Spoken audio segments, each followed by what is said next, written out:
This is the 82nd Airborne Division, fearless among fighting units.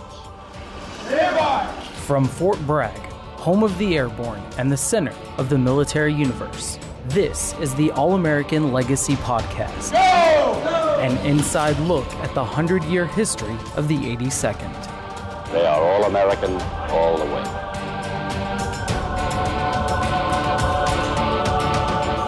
Welcome back to another episode of the All-American Legacy Podcast. I'm Alex Burnett, and I'll be your host for today's episode. Last week, we talked about the Battle of the Bulge, the division's most ferocious fight and the Germans' final offensive in World War II. The battle, which ended in January 1945, would claim more than 75,000 Americans, and those who made it out would definitely never forget the fight.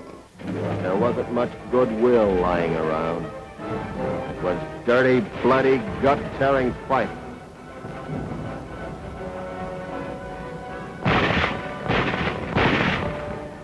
And the cold was worse than the bullets.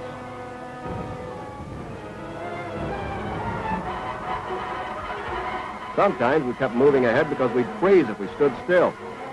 After the Battle of the Bulge, the division was sent to Reims, France for reset, re-equipment, and to receive replacements. In spite of heavy combat in Belgium, the war continued, and plans for 2 more airborne operations were taking shape. I spoke with David Hogan, Chief of the General Histories Division at the U.S. Army Center of Military History, to find out a little bit more about these jumps.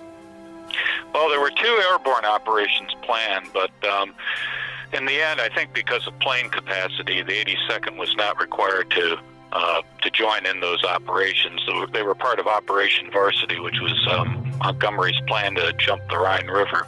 And General Gavin went along as an observer, but the 82nd didn't participate. This was part of a pattern that often happened where the 82nd was tasked to do certain operations, and then its participation was canceled.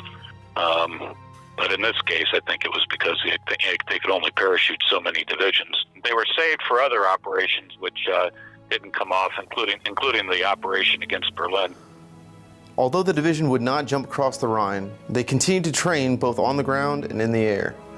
In March 1945, the division's 508th Parachute Infantry Regiment was scheduled for a practice mission called Luftwaffe, involving equipment and personnel drops.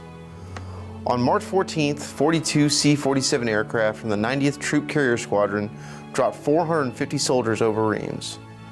While these men were still descending, one of the C-47s lost an engine and cut through them. The accident claimed 6 members of the 508th. The division would continue training until March 30th, 1945, when it received orders to move into Germany. From April 2nd to April 30th, elements of the division would fight from Weiden, Germany, cross the Rhine River by boat, and conduct their final combat mission of the war by assaulting across the Elbe River. In 28 days, they would cover more than 200 miles by foot, truck, and boat, but without the assistance of their beloved aircraft and parachutes. Even though the division's direct combat mission was complete, it was not the last time they would confront the horrors of World War II. On May 2nd, 1945, the 82nd Airborne Division, alongside soldiers from the 8th Infantry Division, discovered the Wobbelin Concentration Camp. It was a concentration camp made up of a lot of political prisoners, and of course, including Jews. A lot of Dutchmen, Frenchmen. They had been working in the salt mines between Magdeburg and Brunswick. And the Nazis were trying to keep them away from the Americans and moved them 120 miles. Took them 8 days in these boxcars to go 120 miles and just plopped them in this place called Hobo Line. And when the 82nd finally came upon them, they were in terrible shape. People were dying of dysentery, malnutrition. One guy showed the 82nd Airborne representative who entered the camp with his wound full of with an infection with maggots oozing around in the pus. There was one pump to serve 3,000 political prisoners in the enclosure.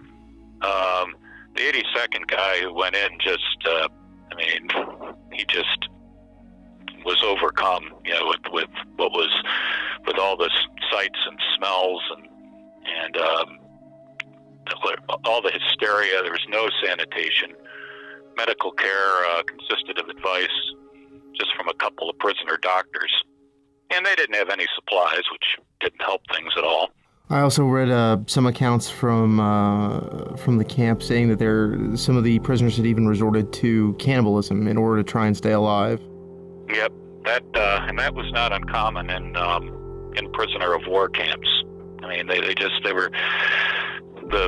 Germans didn't treat them well to begin with, and they just, and in the last days in the confusion of the war, they treated them even worse. So there was, people were surviving by whatever means. The Germans, according to the account of the occupants of the camp, the Germans turned over management of the slave laborers to attorney overseers who took out. They were released convicts, and they basically took out their own anger on the peoples of the country who had convicted them. It was a pretty sour sight, and as Eisenhower later recounted, if our soldiers don't know what they're fighting for, at least now they know what they're fighting against. The 82nd Airborne Division entered the war July 9th, 1943, and 669 days of combat left its mark on our paratroopers. They jumped into Sicily, they jumped into Salerno, they jumped into Normandy, they jumped into Holland. They fought across 5 countries, lost thousands to war and training, and faced the horrors of Wobbelin. After all that, on May 8th, 1945, the war was over. We had victory in Europe. In spite of its years of sacrifice in the war, the 82nd would not go home. Not yet. Dr. Don Carter, a historian at the U.S. Army Center of Military History, tells us more. Okay, the 82nd went through a period of reorganization, and ultimately they moved into the occupation of Berlin, I believe late July, early August 1945, and they stayed in Berlin until November, at which point they then returned home. Now, did any members of the 82nd Airborne Division get to go home after the war? Yeah, there was a rotation process going on during that time. The Department of Defense struggled for a while trying to figure out an equitable way to get troops home as quickly as possible. And what they fell upon was a point system where each soldier got credit for the amount of time he'd served, the number of major combat operations he'd been involved in, and you accrued points, and when you hit a certain point level, you went home, and if need be, were replaced. So while there was a stream of long-term troopers who had been in for a while who went home, the division as itself did not redeploy till November. The war was over, but some 82nd paratroopers had trouble adjusting to peace. Well, the 82nd gained a reputation for somewhat rowdy behavior, I guess you can say. Keep in mind, these are guys who'd fought, the most vicious of wars. They've been trained for years to hate the Germans, and you have to do that sort of thing to bring men to where they can participate in combat, and you just can't flip the switch and turn that off. So there were their share of drunkenness and robberies and rapes as part of the occupation. But by the same token, they accomplished the mission and rotated out when their time came. Despite the trouble faced by the division during occupation duty, it also fulfilled a key piece of its heritage, earning the title America's Guard of Honor, although the story is often mistold. That's correct, and keep in mind, Berlin is the one spot where all 4 of the Allies are in daily contact, the British, the French, the Russians, and the Americans. It is a high visibility, high contact spot, and so appearances were very important. And the 82nd, they're good soldiers, and given the mission of performing honor guard and ceremonial duties, they did it right. The story goes like this. General Patton witnessed a ceremony involving the 82nd Airborne Division Honor Guard while visiting Berlin. He is so impressed by their discipline that he dubs them America's Guard of Honor. The reality of the story is a little different. General Patton did see the All-American Honor Guard in Berlin, and he was very impressed. He even went so far as to say, in all my years in the Army and all the honor guards I have ever seen, the 82nd's Honor Guard is undoubtedly the best. but he never called us America's Guard of Honor. The nickname actually came from a letter to the division from Major General Jim Gavin. In the letter, he states, "For the 82nd is, in these days of a small national defense establishment, the heart and soul of our Army. It is America's Guard of Honor." The division finally came home from occupation duty in January 1946. Shortly after, the division would celebrate their triumphant return with Operation Homecoming, marching in the New York City Victory Parade. Major General James Gavin, 38-year-old West Pointer and youngest division commander in the U.S. Army, stands by with his men in the rendezvous area, waiting for his division's last H-hour in World War II.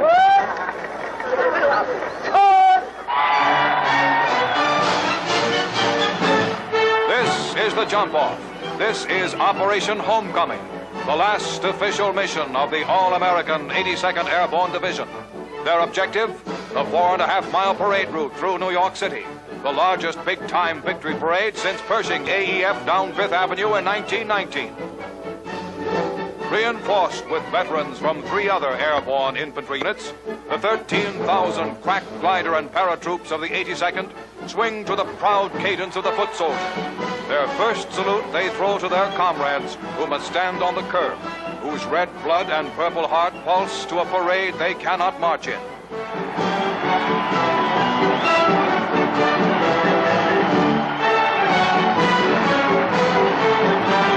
Chosen as a typical fighting unit, the 82nd's divisional colors carry 10 battle streamers from this war.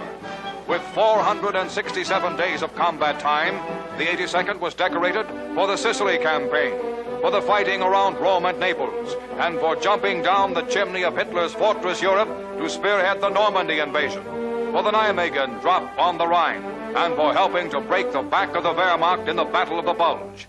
These are 13,000, but they stand for 10 million, and they march for many who will never march again. After World War II, when many of the Army's infantry divisions are being demobilized or transitioned to the Reserve or National Guard, the 82nd is selected to stay on active duty and makes its home at Fort Bragg, North Carolina. Having the airborne capability made them strategically deployable, and first Truman and then Eisenhower chose basically to keep the 82nd in their hip pocket as a strategic reserve, to enable to deploy at any trouble spots that might arise. By the same token, this is also a time when of economic retrenchment. You spent a lot of money on the war, and Truman first, and then especially Eisenhower wanted to limit the amount of money spent for defense, wanted to focus on atomic weapons. So the Army as a whole suffered. But the 82nd was kept on active duty, kept as the strategic reserve to be used where needed. So now as we go along, the 18th Airborne Corps moved to a more strategic reserve, and they kept the 82nd in that role. And then Korea comes along, and the 82nd Airborne does not take part in it. Can you tell me why that was? Same reason. I believe Bradley at one time had the quote, Korea was the wrong war at the wrong place with the wrong enemy. Everybody realizes there's a growing confrontation with the Russians. And although there's a hot war in Korea, at the same time, there was a tremendous feeling that the war would be imminent in Europe or maybe someplace else. So rather than put everything the country had into Korea, the 82nd was retained as again the president's strategic reserve in case something happened someplace else. The 82nd Airborne Division would remain a part of the U.S. Strategic Reserve until they are called upon to serve in the Dominican Republic. But more on that at another time. Thanks for tuning in to the All-American Legacy Podcast, and be sure to download our other episodes on iTunes, Google Play, or anywhere you get podcasts. Just a reminder that in honor of the Division's Centennial Month, in August we will run one episode of the All-American Legacy Podcast per week. In the month of September, we will go back to every 2 weeks.